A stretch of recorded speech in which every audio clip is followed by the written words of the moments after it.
Hello बच्चों, welcome to your channel physics with King Sen sir. बच्चों शुरू करते हैं आज का टॉपिक। आज का टॉपिक है हम लोगों का जो हम लोग सीखने वाले हैं, that is electric field. Electric field जिसको हम लोग हिंदी में बोलते हैं वैद्युत क्षेत्र। बच्चों इलेक्ट्रिक फील्ड क्या होता है? देखिए, किसी आवेश अथवा आवेशीय निकाय, निकाय मतलब होता है बच्चों ग्रुप ऑफ चार्जेस। ऐसा कोई सिस्टम हो जिसमें कई चार्ज, ऐसा कोई मतलब ऐसा कोई प्लेस हो जहां पे कई आवेश हो, तो उसको हम लोग बोलेंगे आवेश का निकाय। Group of charges is known as system of charges. तो ग्रुप ऑफ चार्जेस जहां पे रहेगा उसको हम बोलेंगे सिस्टम। तो किसी आवेश अथवा किसी आवेशीय निकाय के चारों ओर का ऐसा क्षेत्र, चारों ओर का वह क्षेत्र जहां पर कोई अन्य आवेश अपने ऊपर लगने वाले वैद्युत बल का अनुभव करता है। वैद्युत बल या इलेक्ट्रिकल फोर्स को एक्सपीरियंस करता है, वैद्युत बल का अनुभव करता है, उसी को हम लोग बोलते हैं कि ये वैद्युत क्षेत्र है। एक बार फिर से सुनिए, वैद्युत क्षेत्र क्या है? किसी आवेश अथवा किसी आवेशीय निकाय के चारों ओर का वह क्षेत्र जहां तक कोई अन्य आवेश अपने ऊपर लगने वाले वैद्युत बल का अनुभव करता है, चाहे रिपल्सन का या अट्रैक्शन का, चाहे जिसका एक्सपीरियंस करे, फोर्स एक्सपीरियंस करता है। उस क्षेत्र को, उस प्रभाव को जो इस आवेश ने अपने चारों ओर बनाया, जिसमें दूसरे आवेश ने अपने ऊपर फोर्स का अनुभव किया, उस प्रभाव, उस क्षेत्र को ही बोलते हैं वैद्युत क्षेत्र। ठीक है, तो वैद्युत क्षेत्र किसी आवेश अथवा किसी आवेशीय निकाय के चारों ओर का वह क्षेत्र है जहां तक कोई अन्य आवेश अपने ऊपर लगने वाले वैद्युत बल का अनुभव करता है। क्लियर हुआ? तो जिस तरीके से मैग्नेटिज्म में या मैग्नेटिक फील्ड की स्टडी करते समय हम लोगों को बताया जाता है कि कहीं पर मैग्नेटिक फील्ड है या नहीं, इसकी उपस्थिति का, चुंबकीय क्षेत्र है या नहीं, चुंबकीय क्षेत्र की उपस्थिति का पता लगाने के लिए हम लोग मैग्नेटिक नीडल का यूज करते हैं। मैग्नेटिक नीडल या इसी को कंपास नीडल या चुंबकीय सुई बोलते हैं। चुंबकीय सुई का प्रयोग किया जाता है टू डिटेक्ट मैग्नेटिक फील्ड। किसी स्थान पर मैग्नेटिक फील्ड है या नहीं, उसको पता करने के लिए हम लोग चुंबकीय सुई का प्रयोग करते हैं। ठीक उसी तरीके से जब हम लोग इलेक्ट्रिक फील्ड की स्टडी करते हैं या इलेक्ट्रिक फील्ड के बारे में पढ़ते हैं, तो वहां पर हम लोग एक ऐसे चार्ज का प्रयोग करते हैं जो इलेक्ट्रिक फील्ड को पता लगाता है, यहाँ पे इलेक्ट्रिक फील्ड है या नहीं है, और जो चार्ज इसका पता लगाता है उस चार्ज का मैग्नीट्यूड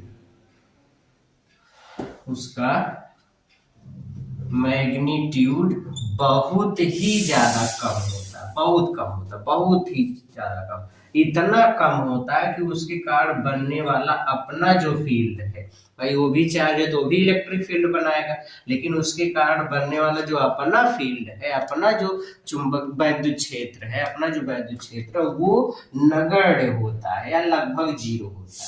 हमें मान सकते हैं कि इसके कारण बनने वाला कोई भी इलेक्ट्रिक फील्ड नहीं।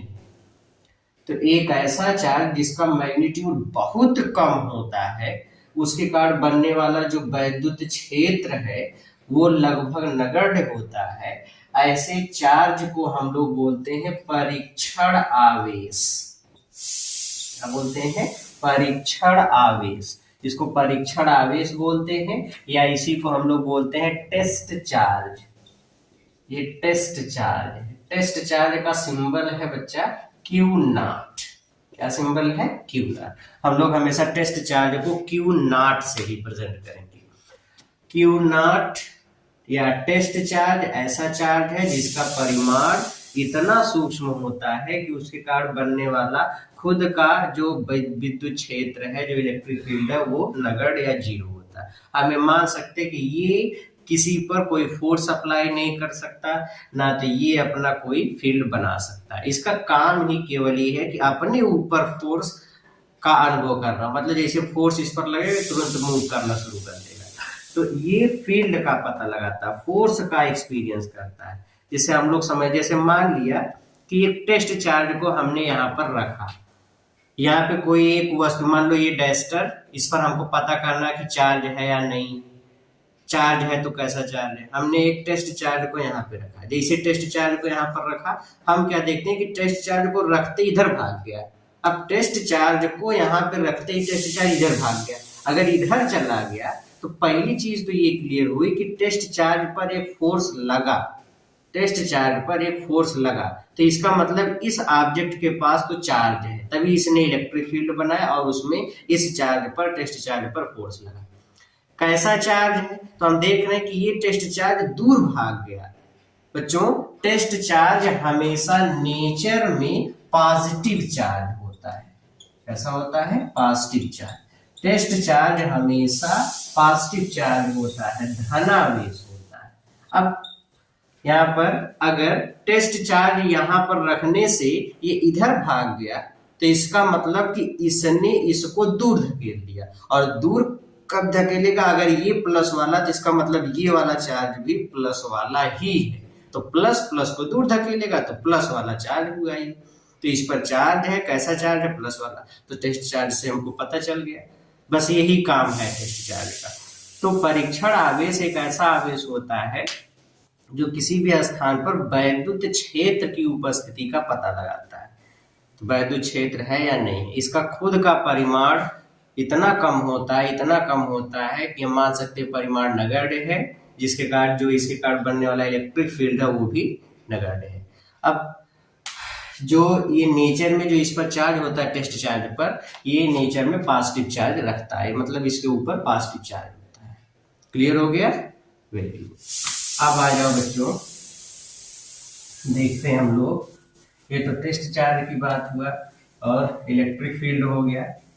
नेक्स्ट हम लोग समझते हैं इंटेंसिटी ऑफ इलेक्ट्रिक फील्ड क्या है। वैद्युत क्षेत्र की तीव्रता, इंटेंसिटी ऑफ इलेक्ट्रिक फील्ड, वैद्युत क्षेत्र की तीव्रता, इंटेंसिटी ऑफ इलेक्ट्रिक फील्ड। बच्चों, इंटेंसिटी, तीव्रता का मतलब होता है कितना ज्यादा, तीव्रता का मतलब कितना ज्यादा फोर्स लग रहा है। जैसे अगर हमने एक टेस्ट चार्ज रखा, कहीं पर कोई इलेक्ट्रिक फील्ड बना हुआ है, उस इलेक्ट्रिक फील्ड में मैंने एक टेस्ट चार्ज को रखा, टेस्ट चार्ज को रखा तो हमने ये देखा कि उस टेस्ट चार्ज पर 10 न्यूटन का फोर्स लग रहा है। कहीं एक दूसरा इलेक्ट्रिक फील्ड बना, वहां पे टेस्ट चार्ज को रखा, वहां पर रखा तो उस पर हमने देखा कि उस पर लगने वाला फोर्स 50 न्यूटन है। तो हमको ये चीज ये क्लियर होगा कि जहां पे 50 न्यूटन इलेक्ट्रिक, जहां पर 50 न्यूटन फोर्स लग रहा है, इसका मतलब वहां का इलेक्ट्रिक फील्ड ज्यादा स्ट्रांग है, ज्यादा स्ट्रांग है, ज्यादा इंटेंस है, ज्यादा मजबूत है, ज्यादा तीव्रता है उसकी। तीव्रता का कुछ फीलिंग समझ में आ रही है, कुछ फील हो रहा है। What is intensity? इंटेंसिटी का मतलब कितना ज्यादा फोर्स लग रहा है, कितना ज्यादा फोर्स लग रहा है। इलेक्ट्रिक फील्ड के भीतर किसी टेस्ट चार्ज पर कितना फोर्स लग रहा है, बस उसी का मेजरमेंट, उसी का मेजरमेंट ही इंटेंसिटी, तीव्रता है। तो किसी वैद्युत क्षेत्र में अगर कोई टेस्ट चार्ज को रख दें, तो टेस्ट चार्ज पर कितना फोर्स लगेगा, उसी फोर्स की मेजरमेंट से ही हम बताते हैं कि इलेक्ट्रिक फील्ड कैसा है, कितना ज्यादा इंटेंस है, कितना ज्यादा मजबूत है। तो जहां पर वैद्युत क्षेत्र में टेस्ट चार्ज पर ज्यादा फोर्स लगेगा, वहां का इलेक्ट्रिक फील्ड उतना स्ट्रांग होगा। जहां पर इलेक्ट्रिक फील्ड में टेस्ट चार्ज पर कम फोर्स लगेगा, वहां का इलेक्ट्रिक फील्ड उतना ही वीक होगा। तो यहाँ पे इलेक्ट्रिक फील्ड की इंटेंसिटी को आप ऐसे बता सकते हो, सपोज यहाँ पर कोई एक इलेक्ट्रिक फील्ड बना है, ये एक इलेक्ट्रिक फील्ड है, इलेक्ट्रिक फील्ड का सिंबल होता है ई। यहाँ पर हमने एक टेस्ट चार्ज रख दिया Q0। टेस्ट चार्ज पर इस पर फोर्स लगा, suppose F is equals 100 Newton. दूसरा एक इलेक्ट्रिक फील्ड हमने ले लिया, इस इलेक्ट्रिक फील्ड में हमने वही टेस्ट चार्ज रखा और इस पर हमने फोर्स देखा F इज इक्वल्स 10 न्यूटन। तो हम बोलेंगे यहाँ का इलेक्ट्रिक फील्ड की इंटेंसिटी, इसकी इंटेंसिटी ज्यादा है, इसकी इंटेंसिटी ज्यादा है और इसकी इंटेंसिटी कम है। क्लियर हुआ? तो जहां पर ज्यादा फोर्स वहां इंटेंसिटी ज्यादा, जहां पर कम फोर्स वहां पर इंटेंसिटी कम। अब इंटेंसिटी को हम लोग डिफाइन ऐसे कर सकते हैं, इसको कैसे परिभाषित करते हैं, उसका एक स्टेटमेंट या इसकी परिभाषा में लिख रहा हूं, उसको ध्यान से देखिए। वैद्युत क्षेत्र की तीव्रता किसे कहते हैं बच्चों? वैद्युत क्षेत्र में स्थित किसी परीक्षण आवेश पर लगने वाले वैद्युत बल। अब परीक्षण आवेश को हम लोग Q0 से दिखाते हैं। मान लो वैद्युत बल लग रहा है F, वैद्युत बल F, वैद्युत क्षेत्र में स्थित किसी परीक्षण आवेश पर लगने वाले वैद्युत बल तथा उस परीक्षण आवेश के मान की निष्पत्ति मतलब होता है बच्चों अनुपात, रेशियो। अनुपात को उस बिंदु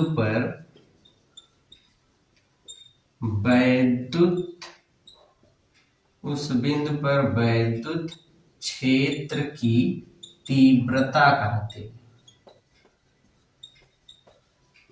सपोज मान लो कि एक इलेक्ट्रिक फील्ड यहां पर बना हुआ है, ये इलेक्ट्रिक फील्ड है।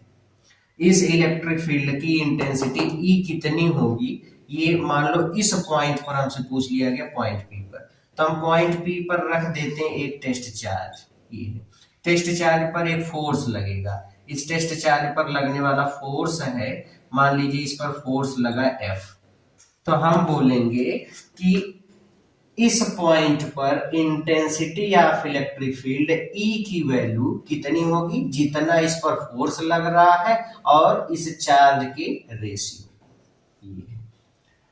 मतलब वैद्युत क्षेत्र में परीक्षण आवेश पर लगने वाले वैद्युत बल F जितना फोर्स लग रहा है और उस परीक्षण आवेश के मान की निष्पत्ति, परीक्षण आवेश का जो मान है, इसके अनुपात को ही वैद्युत क्षेत्र की तीव्रता E कहते हैं। E बराबर F/Q0। ये इसका फार्मूला हो गया बच्चों। ये भी याद रखो, इलेक्ट्रिक फील्ड एक वेक्टर क्वांटिटी है। अगर वेक्टर क्वांटिटी है तो हम इसको वेक्टर फॉर्म में ऐसे लिखेंगे, E इज इक्वल्स फोर्स एक वेक्टर क्वांटिटी है, चार्ज एक स्केलर क्वांटिटी है, तो E इज इक्वल्स F/Q0। ये तो ये फार्मूला हो गया इलेक्ट्रिक फील्ड की इंटेंसिटी का, E बराबर F/Q0। क्लियर हुआ? तो ये E बराबर F/Q0 हो गया। अब देखो बच्चा,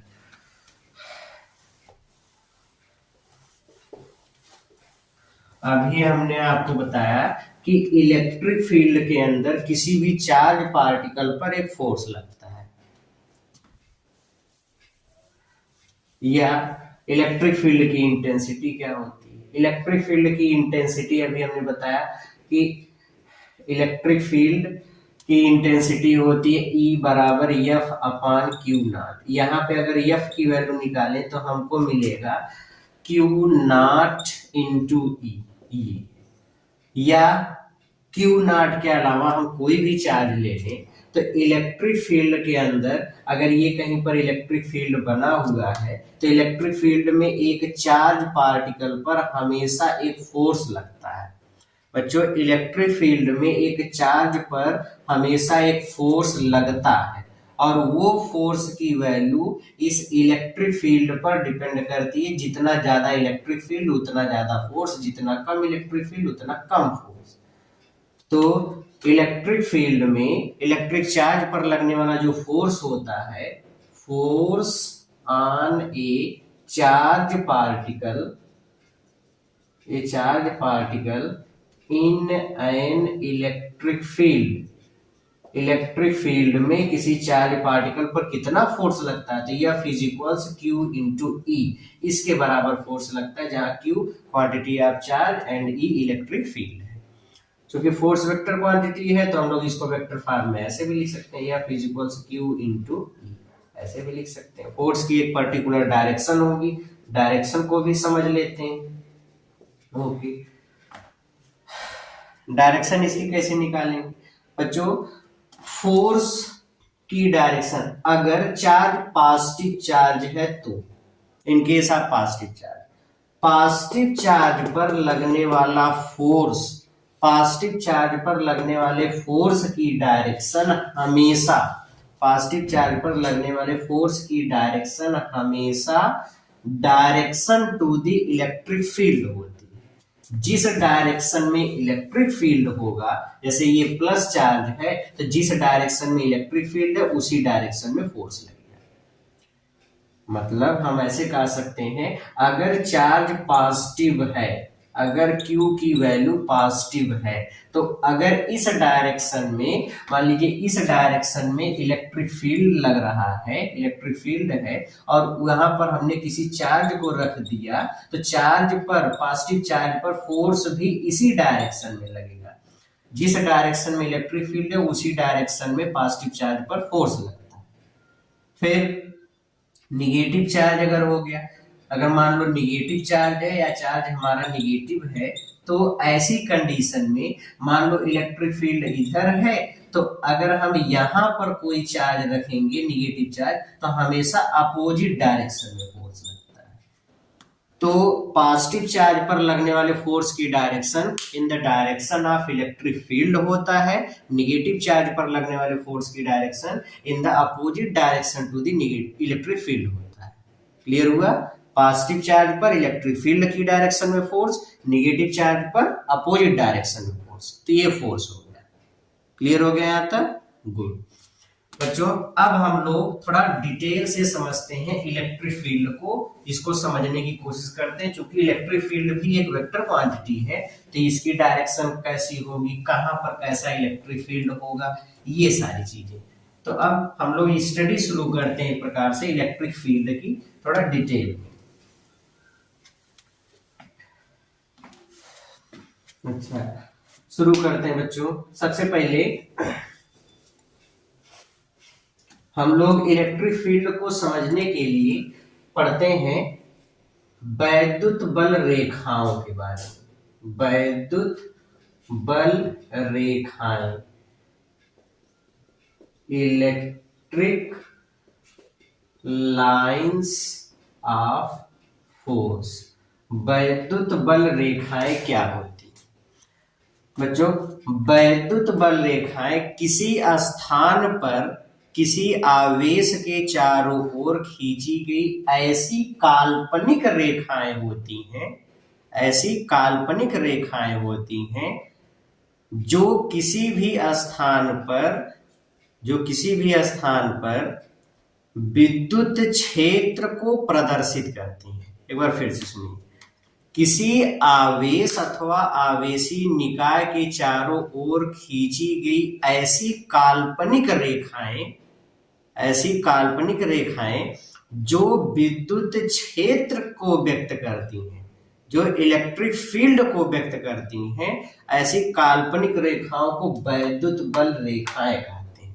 ये जो वैद्युत बल रेखाएं होती हैं, ये वास्तव में आवेश का जो परीक्षण आवेश होता है, टेस्ट चार्ज होता है, टेस्ट चार्ज का गमन पथ होता है। टेस्ट चार्ज का गमन पथ, जिस रास्ते पर टेस्ट चार्ज चलता है उसी रास्ते को ही हम लोग बोल सकते हैं कि ये वैद्युत बल रेखा है। जो किसी आवेश के चारों तरफ अगर हम टेस्ट चार्ज को रख दिए, टेस्ट चार्ज जिस तरीके से चलेगा, जिस रास्ते पर जाएगा, वही रास्ता ही वैद्युत बल रेखा होता है। ओवरऑल ये समझिए। वैसे वैद्युत बल रेखा को डिफाइन करना हो, what is electric line of force, वैद्युत बल रेखाएं क्या होती हैं, तो आप बताओगे वैद्युत बल रेखाएं किसी आवेश अथवा आवेशी निकाय के चारों ओर का वह क्षेत्र, वैद्युत बल रेखाएं किसी आवेश अथवा आवेशी निकाय के चारों ओर खींची गई ऐसी काल्पनिक रेखाएं हैं जो उस स्थान पर विद्युत क्षेत्र को व्यक्त करती हैं या विद्युत क्षेत्र को प्रदर्शित करती हैं। इलेक्ट्रिक फील्ड यहाँ पे कैसा है, वीक है, स्ट्रांग है, किस डायरेक्शन में, ये सारी चीजें क्लियर हो गया, ठीक है। और वैद्युत बल रेखा खींचने का तरीका क्या है, किसी आवेश के चारों तरफ जहां पर या किसी आवेश के पास हम टेस्ट चार्ज को रखेंगे, टेस्ट चार्ज जिस रास्ते पर जाएगा उसी रास्ते की या उसकी चलने की दिशा में एक लाइन बना देंगे, वही लाइन ही कहलाएगी वैद्युत बल रेखा। तो वैद्युत बल रेखा ये हो गई। अब वैद्युत बल रेखाओं के क्या गुण होते हैं, प्रॉपर्टीज ऑफ इलेक्ट्रिक फील्ड क्या क्या है, इसको समझ लेते हैं। वैद्युत बल रेखाओं के गुण, प्रॉपर्टीज ऑफ इलेक्ट्रिक या इलेक्ट्रिकल लाइंस ऑफ फोर्स। वैद्युत बल रेखाओं के गुण, properties of electrical lines of force. पहली प्रॉपर्टी इसकी क्या है बच्चों, किसी अगर पॉजिटिव चार्ज के चारों ओर वैद्युत बल रेखाओं को पूछा जाए, वैद्युत बल रेखाएं कैसी होंगी, तो पॉजिटिव चार्ज के चारों तरफ वैद्युत बल रेखा खींचने के लिए मान लो यहाँ पर हमने एक टेस्ट चार्ज रख दिया प्लस क्यू नॉट, यहाँ रख दिया प्लस क्यू नॉट, यहाँ रख दिया प्लस क्यू नॉट, यहाँ रख दिया प्लस क्यू नॉट। यहाँ रखेंगे तो प्लस वाला इसको दूर धकेल देगा, इधर भाग जाएगा, यहाँ रख देंगे तो धीरे दूर भगा देगा, यहाँ रखेंगे इधर चला जाएगा, यहाँ रखेंगे इधर चला जाएगा। तो हम देख रहे हैं कि धन आवेश से अगर एक पॉजिटिव चार्ज है तो पॉजिटिव चार्ज से वैद्युत बल रेखाएं हमेशा चार्ज से बाहर की ओर निकलती हैं। धन आवेश से वैद्युत बल रेखाएं हमेशा आवेश से बाहर की ओर निकलती हैं, और बाहर की ओर निकल रहे हैं तो कहाँ जाएंगी निकल करके, तो आंसर है अनंत तक चली जाती है। कहां तक, अनंत तक। तो धन आवेश से वैद्युत बल रेखाएं सदैव आवेश से बाहर की ओर निकलती हैं और अनंत तक जाती हैं। तो ये हो गया पॉजिटिव चार्ज के कारण electric field, sorry electrical lines of force, ये धन आवेश के कारण वैद्युत बल रेखाएं हो गई। अब ऋण आवेश के कारण वैद्युत बल रेखाएं कैसी होती हैं, सेम चीज टेस्ट चार्ज को लेकर के देखिए। टेस्ट चार्ज हमने ले लिया, टेस्ट चार्ज को रखेंगे, वो किस रास्ते पर चलता है, यहाँ पे।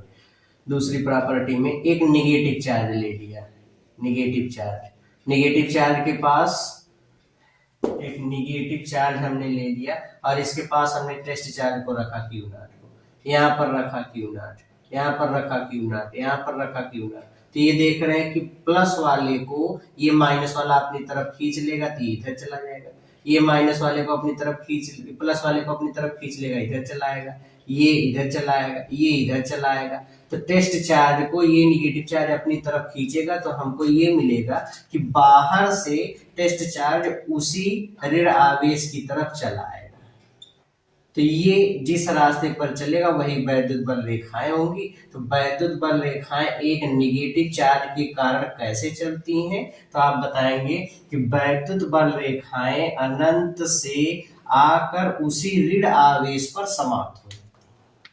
कैसे समाप्त हो जाती हैं, उसी ऋण आवेश पर। वैद्युत बल रेखाएं अनंत से आकर उसी ऋण आवेश पर समाप्त हो जाती हैं। तो बाहर से आएंगी, इस पर समाप्त होंगी, जबकि पॉजिटिव चार्ज में हमने देखा कि पॉजिटिव चार्ज से निकलती हैं और अनंत तक चली जाती हैं। तो ये पॉजिटिव चार्ज से बाहर निकलेंगी और निगेटिव चार्ज पर बाहर से आकर के खत्म होंगी। याद रखो बच्चों कि वैद्युत बल रेखाएं कभी भी बंद वक्र नहीं बनाती, वैद्युत बल रेखाएं कभी भी बंद वक्र नहीं बनाती। बंद वक्र का मतलब जैसे हम लोग मैग्नेट में पढ़ते हैं, मैग्नेट में नॉर्थ पोल या साउथ पोल, नॉर्थ से वैद्युत बल रेखाएं चली और इसके भीतर एक क्लोज्ड लूप बना लेती हैं। तो outside the magnet magnetic field north से साउथ और इनसाइड साउथ टू नॉर्थ, तो एक लूप बन जाता है, बंद रास्ता बन जाता है। जबकि इलेक्ट्रिक फील्ड में ऐसा कुछ नहीं होता, ये कभी भी बंद वक्र का निर्माण नहीं करती। ठीक है, तो दूसरी प्रॉपर्टी, अब कहीं पर अगर निगेटिव चार्ज हो गया तो ऐसी वैद्युत बल रेखा है, पॉजिटिव चार्ज हो गया तो ऐसी वैद्युत बल रेखा है। समस्या ये है कि अगर दोनों चार्ज आ गए तब कैसी वैद्युत बल रेखा बनेगी। आ जाइए इसको देख लेते हैं। मान लीजिए किसी स्थान पे एक पॉजिटिव और एक नेगेटिव चार्ज आ गया, पॉजिटिव और नेगेटिव चार्ज आ गया मींस यहाँ पे एक पॉजिटिव चार्ज, यहाँ पे एक नेगेटिव चार्ज। अगर एक पॉजिटिव और एक नेगेटिव चार्ज आ गया तो उस स्थान पे वैद्युत बल रेखाएं कैसे चलेंगी। बच्चों हमको पता है कि प्लस से वैद्युत बल रेखाएं बाहर निकलती है और माइनस पे बाहर से आकर खत्म होती है। तो प्लस से बाहर निकलेंगी और ये आकर के माइनस पर खत्म होंगी। तो एक तो ये मिल जाएगा इस डायरेक्शन में। यहाँ से जो वैद्युत बल रेखा इधर निकलने वाली थी, ये भी यहाँ से इसे घूम करके आएंगी, इस निगेटिव वाले पर खत्म होंगी। यहाँ से भी आकर के ऐसे यहाँ पर चली जाएंगी, ये यहाँ से बाहर और ये बाहर से अंदर। तो ये वैद्युत बल रेखाएं इस तरीके से चलेंगी। ये और इस पर बाहर से आने वाली वैद्युत बल रेखाएं ऐसे समाप्त होंगी। ये ठीक है, तो ये प्लस टू माइनस वाले में वैद्युत बल रेखा इस तरीके से चलेंगी। कोई डाउट है, प्लस से निकलेंगी माइनस पर जाएंगी। तो ये इलेक्ट्रिक फील्ड बनेगा एक पॉजिटिव और नेगेटिव चार्ज के कारण। अब अगर कहीं पर दो पॉजिटिव चार्ज आ गए या दो नेगेटिव चार्ज आ गए तब इलेक्ट्रिक फील्ड लाइंस कैसी होंगी। एक पॉजिटिव चार्ज, एक दूसरा पॉजिटिव चार्ज, प्लस प्लस में रिपल्सन होता है। तो यहाँ से वैद्युत बल रेखाएं जो निकलेंगी, जो इधर जाने वाली थी वो इधर ऐसे घूम जाएंगी, ये भी ऐसे घूम जाएंगी, ये इस डायरेक्शन में ऐसे चलती चली जाएंगी। ये वैसे इधर से भी ये इधर ऐसे चली जाएगी, इधर ऐसे चली जाएगी। ये भाई दोनों रिपेल करेंगे तो वैद्युत बल रेखा ये वाली इधर नहीं जा पाएगी, ना तो इधर जा पाएगी।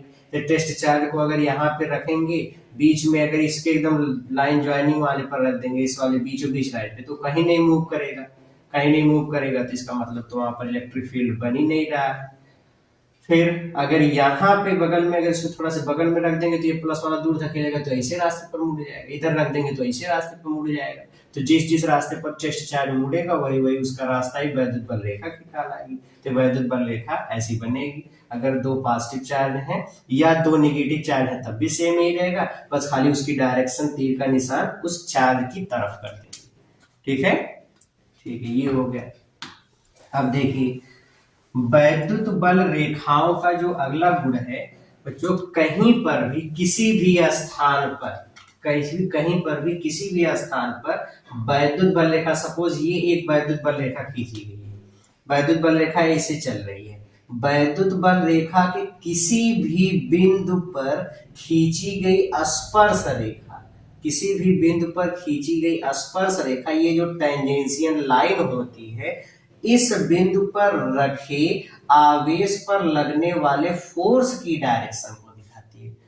बच्चों अभी हमने इसके पहले जस्ट आपको बताया था कि विद्युत क्षेत्र में किसी भी चार्ज पर फोर्स लगता है और वो फोर्स कितना होता है, F बराबर Q इंटू E, और फोर्स एक वेक्टर क्वांटिटी है। तो फोर्स की डायरेक्शन हमेशा किधर होगी, तो डायरेक्शन के लिए आप याद रखो कि हमेशा वैद्युत बल रेखा जो कि वैद्युत क्षेत्र को व्यक्त करती है, तो वैद्युत बल रेखा के किसी बिंदु पर खींची गई स्पर्श रेखा उस बिंदु पर रखे आवेश पर लगने वाले वैद्युत बल की दिशा को व्यक्त करती है।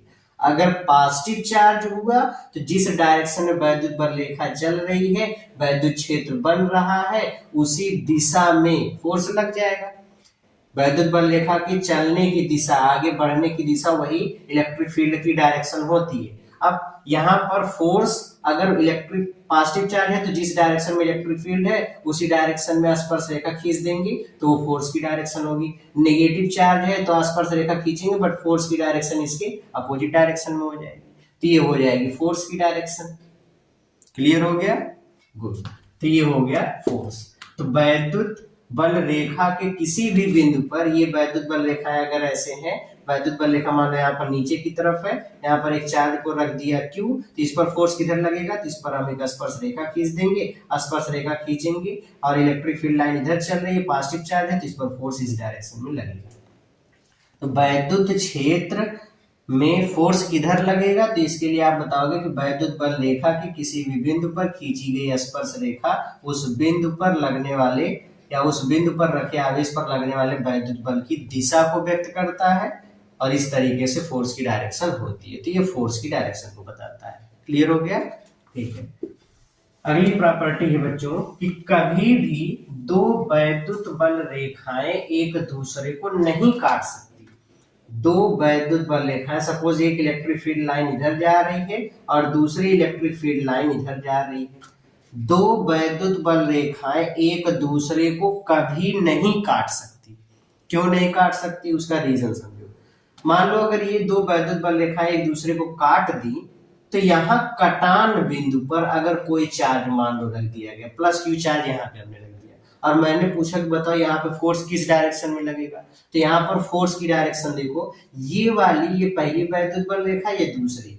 पहली वैद्युत बल रेखा के अकॉर्डिंग इस पर लगने वाले फोर्स की डायरेक्शन इधर होना चाहिए, इस पर स्पर्श रेखा और पॉजिटिव चार्ज है तो वैद्युत क्षेत्र की दिशा में, इस डायरेक्शन में इस पर फोर्स होना चाहिए।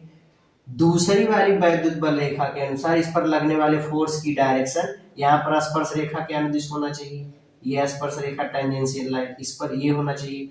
ये पहली वाली वैद्युत बल रेखा के अनुसार फोर्स की डायरेक्शन, ये दूसरे वाले वैद्युत बल रेखा के अनुसार फोर्स की डायरेक्शन। अब बताओ कि फोर्स किस डायरेक्शन में लगेगा, क्योंकि एक समय पर एक किसी चार्ज पर एक ही डायरेक्शन में फोर्स लग सकता है, मतलब फोर्स तो एक वेक्टर क्वांटिटी जिसमें केवल एक डायरेक्शन होगी और यहाँ पे कटान बिंदु पर दो दिशा मिल रही है, तो ये चार्ज जाएगा किधर, इधर जाएगा, किधर जाएगा, किधर जाएगा, इस पर किधर फोर्स लगेगा, तो ये बता पाना बड़ा मुश्किल है। तो ये चीज इम्पॉसिबल है, ऐसा कभी नहीं हो सकता। कभी पूछा जाए दो वैद्युत बल रेखाएं एक दूसरे को कभी नहीं काट सकती, क्यों नहीं काट सकती, तो उसका रीजन है क्योंकि अगर दो वैद्युत बल रेखाएं एक दूसरे को काटेंगी तो कटान बिंदु पर वैद्युत बल की दो दिशाएं प्राप्त होंगी और वैद्युत बल की दो दिशाएं एक ही समय पर एक ही बिंदु पर होना संभव नहीं है, ये पॉसिबल नहीं है। इसीलिए कहा जाता है कि कटान बिंदु पर दो दिशा प्राप्त होने से दो डायरेक्शन मिलेंगी जो कि इम्पॉसिबल है, इसीलिए कहा जाता है कि दो वैद्युत बल रेखाएं एक दूसरे को कभी नहीं काट सकती। तो दो वैद्युत बल रेखाएं एक दूसरे को कभी नहीं काटती। क्लियर हो गया? ठीक है।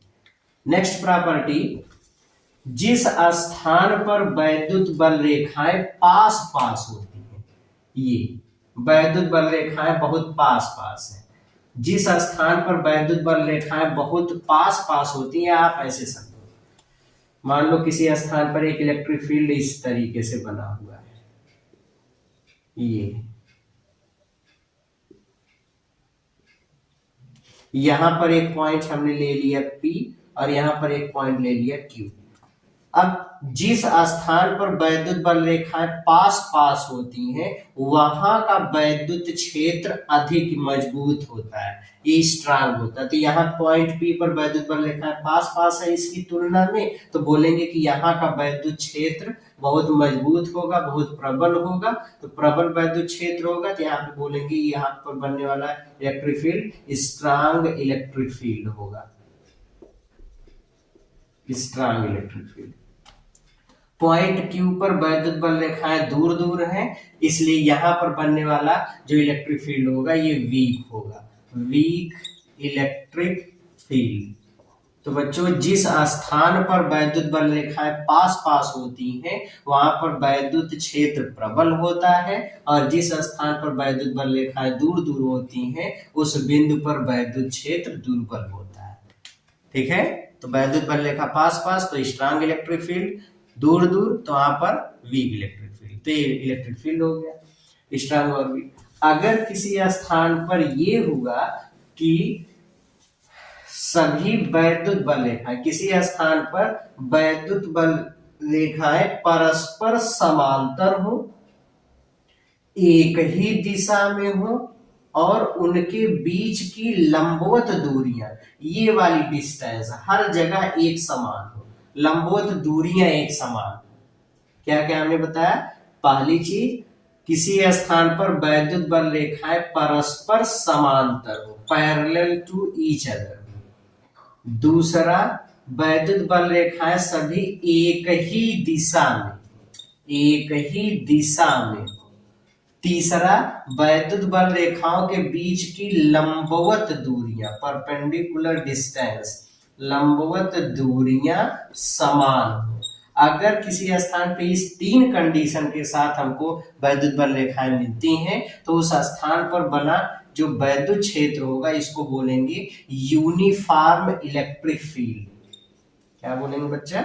Uniform electric field. Uniform electric field या इसी को कहते हैं एक समान वैद्युत क्षेत्र। इन तीनों कंडीशन में से कोई भी कंडीशन अगर मिस हुई तो वहां पर यूनिफॉर्म इलेक्ट्रिक फील्ड नहीं बनेगा। जैसे अगर मैंने कहा कि मान लीजिए इलेक्ट्रिक फील्ड अब यहां पर यूनिफॉर्म है कि नहीं है, एग्जांपल के लिए ये अब यहां पर यूनिफॉर्म नहीं है क्योंकि यहाँ पर वैद्युत बल रेखाएं पास पास है, यहाँ दूर दूर है, एक ही दिशा में है, इनके बीच एक ही दिशा में परस्पर समांतर भी है, समांतर एक ही दिशा, दो कंडीशन फॉलो हुई, लंबवत दूरियां समान नहीं, यहाँ पे कम है यहाँ पे ज्यादा है। तो अभी हमने बताया था जिस स्थान पर वैद्युत बल रेखाएं पास पास होती हैं वहां पर इलेक्ट्रिक फील्ड स्ट्रांग होता है, जहां दूर दूर होती है वहां वीक होता है। तो यहाँ पर दूर दूर हो गए तो यहाँ वीक हो गया इलेक्ट्रिक फील्ड, यहाँ पास पास हो गया तो यहाँ पर स्ट्रांग हो गया। तो अब एक समान कहाँ रहा? एक जगह दुर्बल एक जगह प्रबल, तो एक समान कहाँ रहा? एक समान का मतलब हर जगह उसका मान एक समान होना चाहिए नहीं, तो एक समान तो नहीं है, तो इसलिए हम बोलेंगे कि ये यूनिफॉर्म इलेक्ट्रिक फील्ड नहीं है। यहीं पे मान लीजिए कि एक वैद्युत बल रेखा अब कहीं पर इस तरीके से दे दिया गया, कुछ वैद्युत बल रेखाएं ऐसे हैं और उसी में कुछ की दिशा विपरीत है, मतलब समांतर है, लंबवत दूरियां भी समान लेकिन उनकी दिशा एक ही नहीं। जब एक ही दिशा में नहीं है तो डायरेक्शन होने के कारण, अब चूंकि इलेक्ट्रिक फील्ड एक वेक्टर क्वांटिटी है, सदिश राशि है, तो उसमें दिशा भी एक समान होना चाहिए, परिमाण भी एक समान होना चाहिए, तब जाकर के हम बोल सकते हैं कि हाँ दिशा, परिमाण और लंबवत दूरियां एक समान है, तब यूनिफॉर्म इलेक्ट्रिक फील्ड है। यहाँ पर अपोजिट डायरेक्शन हो गया तो यूनिफॉर्म नहीं होगा। क्लियर हो रहा है? तो जिस स्थान पर बनने वाला इलेक्ट्रिक फील्ड परस्पर समांतर हो, वैद्युत बल रेखाएं सभी एक ही दिशा में हो और उनके बीच की लंबवत दूरियां हर जगह एक समान हो, ऐसे स्थान पर बनने वाले इलेक्ट्रिक फील्ड को हमेशा कहा जाता है कि उस स्थान पर बनने वाला इलेक्ट्रिक फील्ड कैसा है? एक समान वैद्युत क्षेत्र है। तो एक समान वैद्युत क्षेत्र जैसा कि यहाँ पर दिखाया गया है, बीच सब एक ही दिशा में है, सबके बीच की लंबवत दूरियां समान है और सब परस्पर समांतर है, तो ये जो इलेक्ट्रिक फील्ड बनेगा इसको बोलेंगे यूनिफॉर्म इलेक्ट्रिक फील्ड। ओके, तो ये होता है बच्चों यूनिफॉर्म इलेक्ट्रिक फील्ड। ठीक है, अब प्रकार छोटा सा कॉन्सेप्ट, अब हम लोग इस पर कुछ एग्जाम्पल्स देख लेते हैं जो कि बोर्ड, नीट, जेईई ऐसे कंपटीशन के एग्जाम में क्वेश्चन पूछे जा सकते हैं। किस तरीके से क्वेश्चन पूछे जाते हैं? अच्छा बच्चों, मैं ए प्रॉपर्टी बताना भूल गया, उसको भी समझ लीजिए। बच्चों कभी भी अगर कहीं पर चार्ज डिस्ट्रीब्यूशन है या कहीं पर भी कोई सरफेस है तो हमेशा वैद्युत बल रेखाएं, अगर पॉजिटिव चार्ज है, सपोज ये पॉजिटिव चार्ज है, तो हमेशा वैद्युत बल रेखाएं पृष्ठ के अभिलंबवत होती हैं। याद रखो, वैद्युत बल रेखाएं हमेशा आवेशीय पृष्ठ के अभिलंबवत होती है, इसके साथ 90 डिग्री का एंगल बनाती है। तो यहाँ से 90 डिग्री पर ऐसे निकलेंगे, सब एंगल 90 डिग्री होगा, ये याद रखो। जैसे मान लो कि ये कोई स्फीयर है, गोला है, इस पर चार्ज एक समान रूप से ऐसे डिस्ट्रीब्यूटेड है, तो यहाँ पर जो वैद्युत बल रेखाएं होंगी ये सरफेस के परपेंडिकुलर होंगी, तो सरफेस के परपेंडिकुलर ऐसे, ये भी सरफेस के परपेंडिकुलर, ये तो वैद्युत बल रेखाएं हमेशा पृष्ठ के अभिलंबवत होती है। तो एक बार पहले हम लोग इसकी समरी समझ लेते हैं, फिर उसके बाद तब हम एग्जाम्पल पे आते हैं। तो वैद्युत बल रेखाएं क्या होती हैं? वैद्युत बल रेखाएं किसी आवेश अथवा आवेशी निकाय के चारों ओर खींची गई ऐसी काल्पनिक रेखाएं होती जहां पर कोई एक पृथक्कृत या स्वतंत्र परीक्षण आवेश चलता है, जिसका जो रास्ता होता है उसी रास्ते को कहते हैं वैद्युत बल रेखा। वैद्युत बल रेखा किसी भी स्थान पर वैद्युत क्षेत्र को व्यक्त करता है, किस डायरेक्शन में, जिस डायरेक्शन में इलेक्ट्रिक फील्ड लाइंस चलेंगी या वैद्युत बल रेखाएं चलेंगी उसकी दिशा को बोलेंगे वैद्युत क्षेत्र की दिशा है। तो ये होता है वैद्युत क्षेत्र। वैद्युत क्षेत्र की विशेषताएं, वैद्युत बल रेखाओं की विशेषताएं क्या है? वैद्युत बल रेखाओं की विशेषताएं होती हैं, पहला अगर धन आवेश है तो वैद्युत बल रेखा उस आवेश से बाहर की तरफ निकलेगी, ऋण आवेश है तो बाहर से आकर उसी आवेश पर खत्म हो जाएगी। अब अगर प्लस और माइनस है तो प्लस से निकलेगी माइनस पर खत्म होगी, और दोनों प्लस प्लस है तो वहां से दूर निकलेंगी, दोनों प्लस प्लस है तब भी एक दूसरे को रिपल करते हुए जाएंगी, माइनस माइनस है तब भी वही चीज, प्लस प्लस या माइनस माइनस होने पर दोनों वैद्युत बल रेखाएं एक दूसरे से दूर हटेंगी, पास नहीं आएंगी, एक दूसरे से नहीं मिलेंगी, ये चीज है। फिर उसके बाद हमने देखा कि अगर कभी भी किसी भी स्थान पर वैद्युत क्षेत्र में लगने वाले बल की दिशा को ज्ञात करना है तो वैद्युत बल रेखा के किसी भी बिंदु पर खींची गई स्पर्श रेखा, वैद्युत बल रेखा के किसी भी बिंदु पर खींची गई स्पर्श रेखा उस बिंदु पर रखे आवेश पर लगने वाले बल की दिशा को व्यक्त करता है। और अगर पॉजिटिव चार्ज है तो जिस डायरेक्शन में वैद्युत बल रेखा चल रही है उसी दिशा में force, direction to the electric field. अगर नेगेटिव चार्ज है तो उसके अपोजिट डायरेक्शन में इलेक्ट्रिक फील्ड के अपोजिट डायरेक्शन में फोर्स लगेगा। तो स्पर्श रेखा फोर्स की डायरेक्शन को बताता है। फिर हमने देखा कि दो वैद्युत बल रेखाएं एक दूसरे को कभी नहीं काट सकती, क्योंकि अगर एक दूसरे को काटेंगी तो कटान बिंदु पर वैद्युत बल की दो दिशाएं प्राप्त होंगी जो कि पॉसिबल नहीं है, तो एक दूसरे को कभी नहीं काटती। फिर जिस स्थान पे वैद्युत बल रेखाएं पास पास होती है वहां पर बनने वाला इलेक्ट्रिक फील्ड स्ट्रांग होता है, जहां पर दूर दूर होती है वहां पर बनने वाला इलेक्ट्रिक फील्ड वीक होता है। तो वीक और स्ट्रांग इलेक्ट्रिक फील्ड हो गया। फिर उसी में अगर वैद्युत बल रेखाएं परस्पर समांतर हो, एक ही दिशा में हो, उनके बीच की लंबवत दूरियां बराबर हो, तो बोलेंगे वहां पर बनने वाला electric field uniform electric field है, एक समान वैद्युत क्षेत्र है। फिर उसके बाद वैद्युत बल रेखा हमेशा आवेशीय पृष्ठ के, आवेश हमेशा मास पर आता है, तो मास का जो सरफेस हो, जैसे सीट पर कोई चार्ज डिस्ट्रीब्यूट है और कोई पर है, तो पृष्ठ के, आवेशीय पृष्ठ के हमेशा परपेंडिकुलर होता है। पॉजिटिव चार्ज है तो उससे आवेश से बाहर, नेगेटिव चार्ज है तो बाहर से उस आवेश की तरफ, लेकिन परपेंडिकुलर होता है। क्लियर हो गया? ठीक है। अब हम लोग कुछ एग्जांपल्स देखते हैं कि आपको बताना है कि कौन कौन सी वैद्युत बल रेखाएं सही हैं, कौन कौन सी नहीं सही है। पहले मैं बच्चों ये वाला एग्जांपल लेता हूं। मान लो ये कोई सरफेस ऐसे दे दी गई है,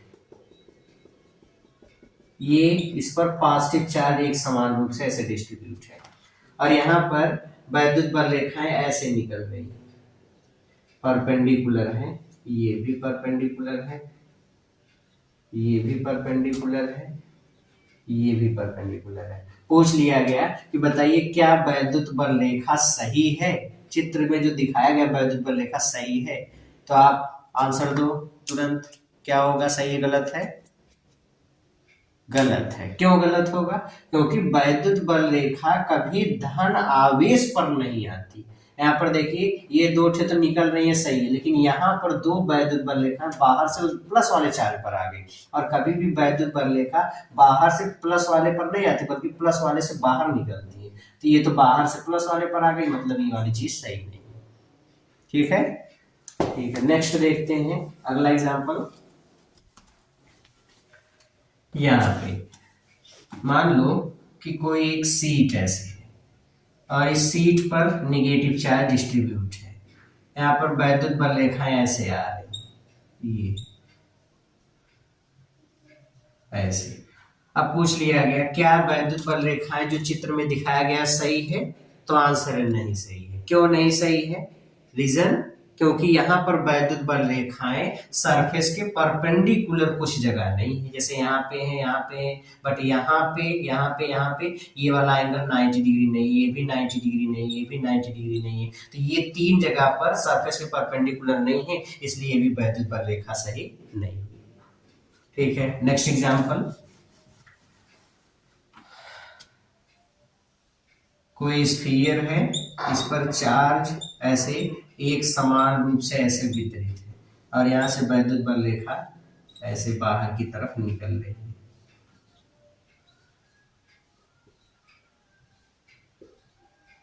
और ये सब एंगल यहाँ पर 90 दिया गया है ऐसे। अब बोलो क्या ये वैद्युत बल रेखाएं सही खींची गई हैं? तो आंसर है यस, वैद्युत बल रेखाएं सही हैं। कैसे सही होंगी? क्योंकि वैद्युत बल रेखाएं प्लस से बाहर की तरफ निकलती है, तो पहली शर्त सही है। दूसरी चीज सरफेस के परपेंडिकुलर होती है, तो है, तीसरी शर्त सही है। वैद्युत बल रेखाएं दूसरे कभी नहीं काटती, कभी नहीं काट रही, सारी शर्तें पूरी हो रही हैं। इसका मतलब ये वैद्युत बल रेखा जो खींची गई है वो कैसी है? सही है। क्लियर हो गया? ठीक है, आ जाओ अगला देखते हैं एग्जाम्पल। यहाँ पे मान लो एक कोई सरफेस ये है,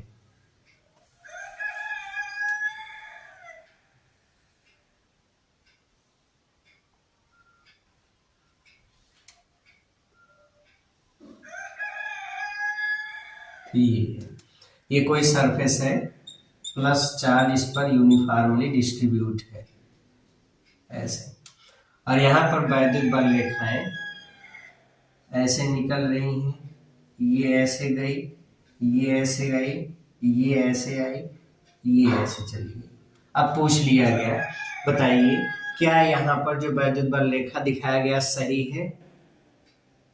क्यों सही होगा कि नहीं? तो आंसर नहीं सही है। क्यों नहीं सही है? अरे वैद्युत बल रेखा एक दूसरे को कभी नहीं काट पीट सकती। यहाँ पर काट पीट रही है, यहाँ पर भी काट रही है, यहाँ भी काट रही है। जब काट रही है तो कहाँ से सही है? और परपेंडिकुलर भी नहीं है, तो रीजन हो गया कि नहीं सही। क्लियर हो रहा है? तो इस तरीके से बच्चों जो भी एग्जाम्पल आपको मिलेंगे उसमें आप देखोगे कि वैद्युत बल रेखाएं सही हैं, मतलब जो दी गई हैं। अगर वो हम जो लोग जो वैद्युत बल रेखाओं की प्रॉपर्टी पढ़े हैं, नहीं काट सकती एक दूसरे को, कहाँ पर कैसी होती है, अगर सारे आपको कंडीशंस याद हैं तो आप बता सकते हो कि दी गई वैद्युत बल रेखा सही है या नहीं है। क्लियर हो गया? ठीक है, तो आज की इस वीडियो को यहीं पे ख़त्म करते हैं। मिलते हैं नेक्स्ट वीडियो में, तब तक पढ़ते रहिए, मेहनत करते रहिए, सवाल